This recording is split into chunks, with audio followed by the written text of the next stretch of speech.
À đây.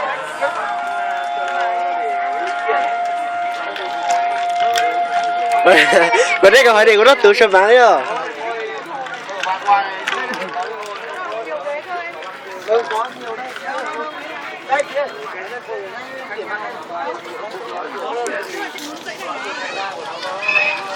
Hai em ơi, nhường cho anh một tí được không?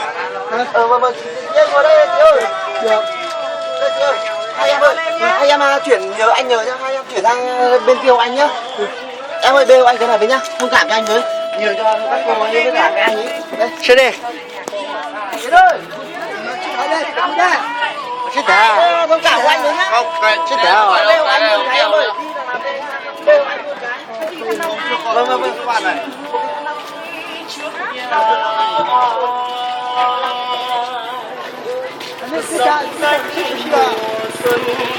Con đi chơi à? Đi chơi à? Mẹ chị không sao là bao nhiêu giờ? Mình nói cái cái đó thôi. Thông cảm đấy nhá. Em ơi thông cảm cho anh đấy nhá.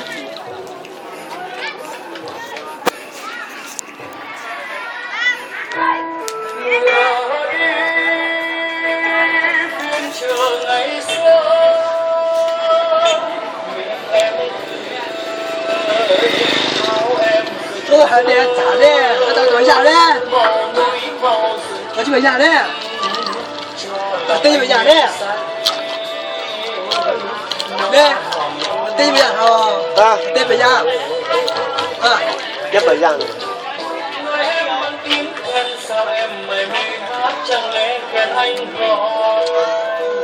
Chập chừng đôi núi cao tiếng lòng anh gọi bạn sao em lại mê hát chẳng nghe tiếng kèn ai mặc dù giờ chờ quên anh muốn thật say để lòng tôi nổi cuộn nào ơi về cùng anh Mày đâu?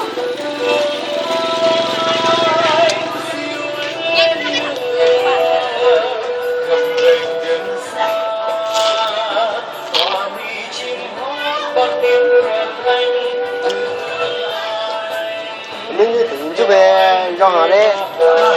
Mẹ nó tao về à? Nó về à? Thế rồi. Sợ nó chế à?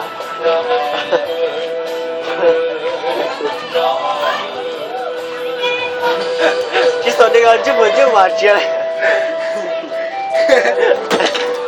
Đi à lão chơi chưa?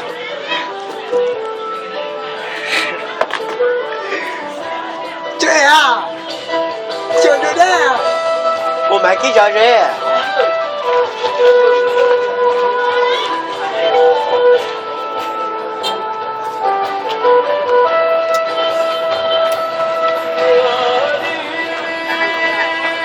Anh đi chơi chơi à?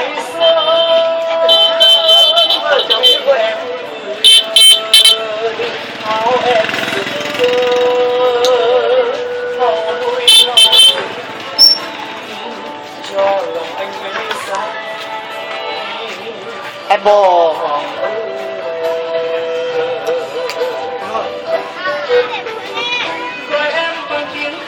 Sao em mải mê hát chẳng nghe kèn anh gọi chập chùng đôi núi cao tiếng lòng anh gọi bạn sao em mải mê hát chẳng nghe tiếng kèn ai bác rượu rồi chờ phiên anh muốn uống thật say để lòng tôi nổi cuộn lòng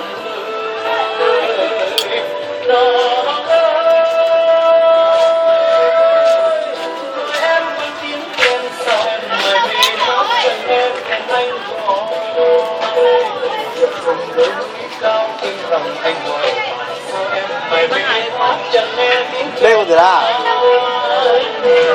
kéo vào đi.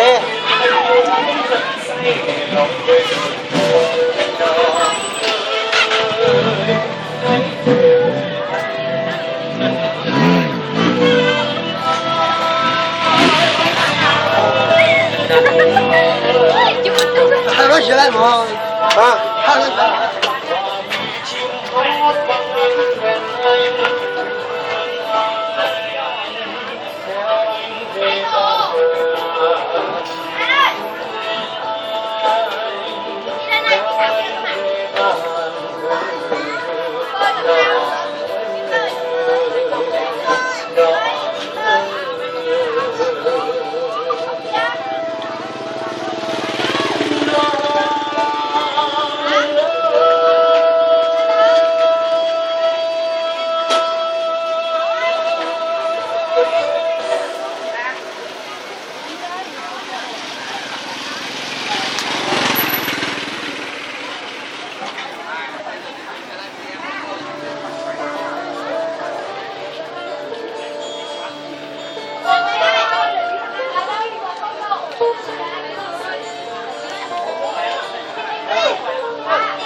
cô gái trên anh một chiến sĩ người diệt thù vì dân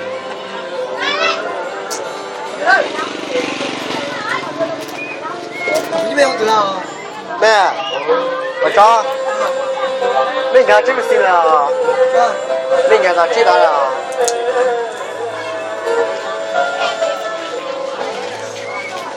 rồi mai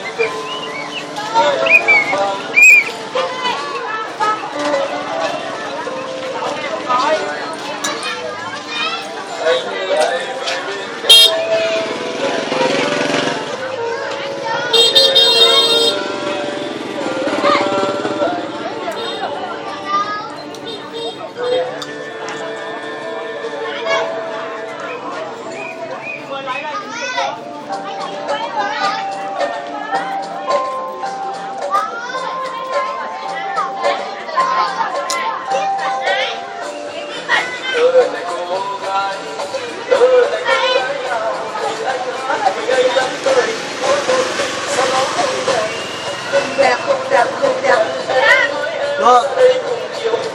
Chị thấy nhà mà. Mà. Con chưa thấy nhà. Chị thấy nhà mà. Thì cần sáng à? Là kìa bé sáng như đấy. Đây. Đấy.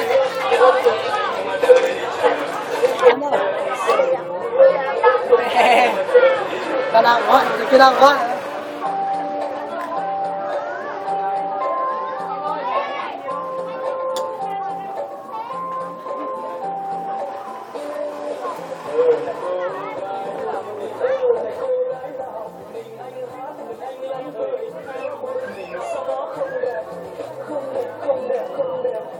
Đi nha mơ.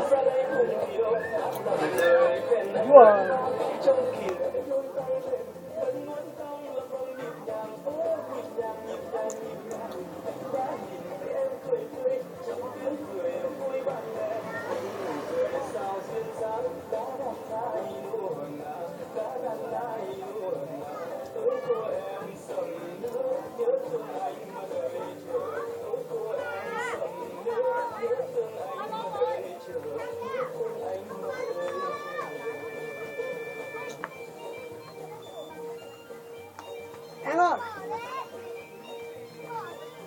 Thế bây giờ chiều với ai? Hả? Thế bao nhiêu?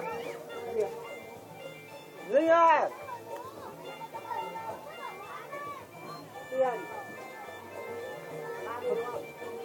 Mình có thật rồi đấy. Em ơi, anh xin 50. Bao nhiêu? 50. Lúc kia bảo cho 20 mà. 20 mà. Không Cho 20 với cả đi 10.000. Nếu mình nhìn rõ hết đi. Lan đâu cái xả đấy chỉ thế một thế đấy. Đây à. Đó thì cần hả? Đó. À thế. Mà. Đó thì cần thế. Cái đỉnh cao. Mai quay lại nhé. Mai không quay lại đâu. Đã qua. Đi lại quay lại chứ. Mai cơ. Đi. Mai có thì quay lại nhá. Mưa rồi. Anh ơi vào uống đi. Em phải mai rồi.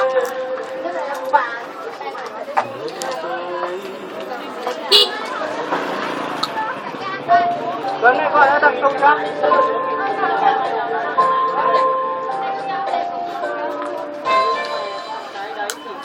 Vâng. Được rồi, được rồi. Được rồi. Đây.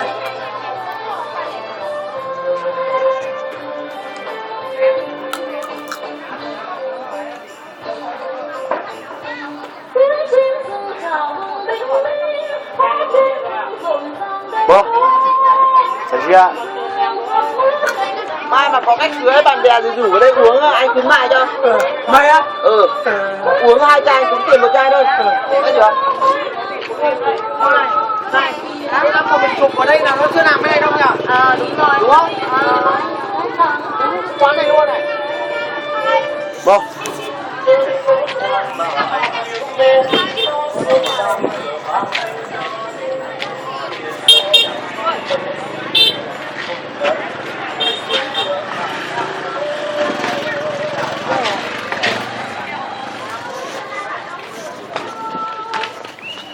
Trong đây một sự kiện đó. Bố tiền chú thì chết xỉu thì bỏ. Là.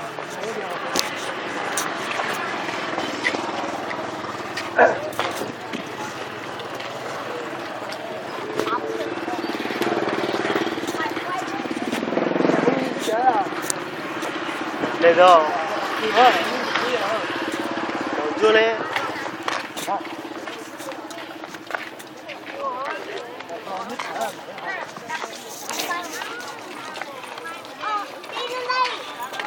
Giờ tận chú Hải à.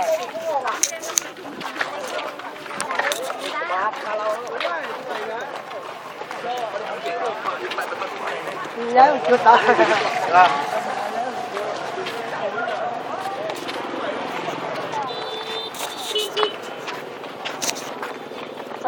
Dạ, có thái và mà sư thật sư à, nó khó lộ.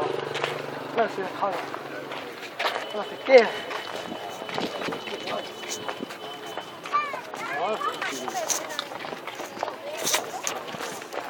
Này. Kêu anh này. Kéo đâu? La mồm. Đập vào đầu. Nhanh đi.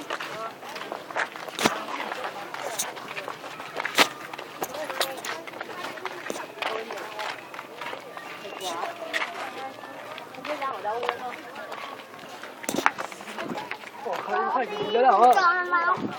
Buồn đâu? Chỉ là mua xe này. Hay là mua xe này nhá.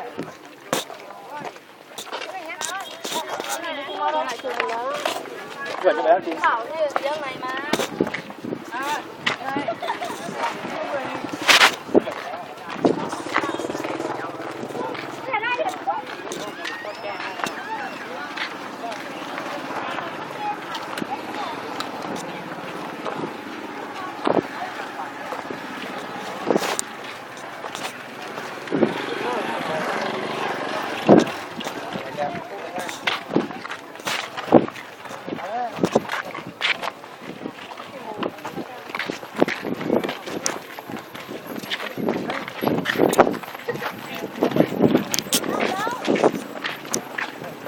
Cười. Bây giờ là cái tay cười. Cái mặt đẹp đẹp. Sao nào đây?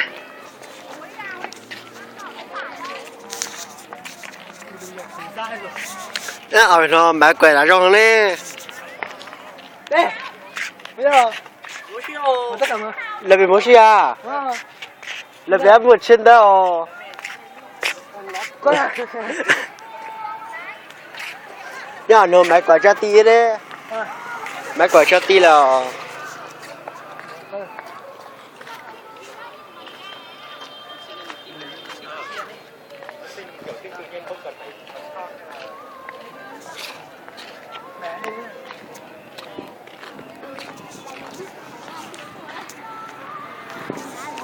Kia rồi.